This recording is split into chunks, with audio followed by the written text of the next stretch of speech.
Stir-fried soybean sprout. Ala Mama Chi.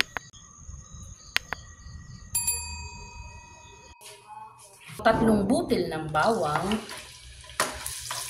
Tatlong butil din po ng native na sibuyas or sibuyas Tagalog. Kaya po sibuyas sa Tagalog ang aking ginagamit dahil mas malasa siya. Set aside ko muna yung sibuyas at bawang. Ilalagay ko muna itong ating giniling na baka.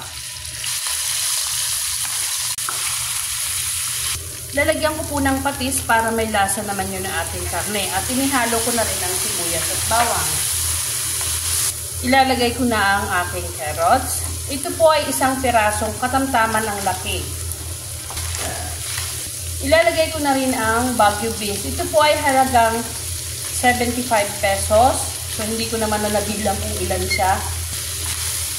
At isasabay ko na rin ang zucchini. Itong zucchini ay 2 piraso. Lalagyan ko na siya ng paminta, patis,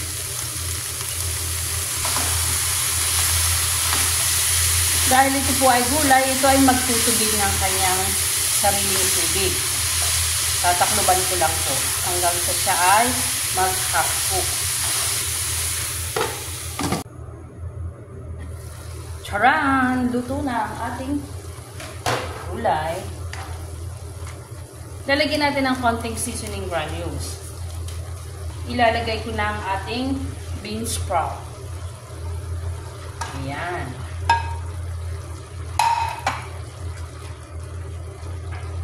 Ito pong bean sprout, mas masarap nito ay malutong-lutong pa.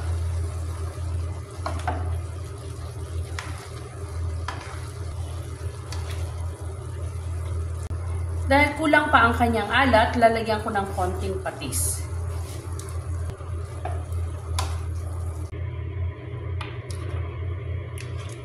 Ready to eat!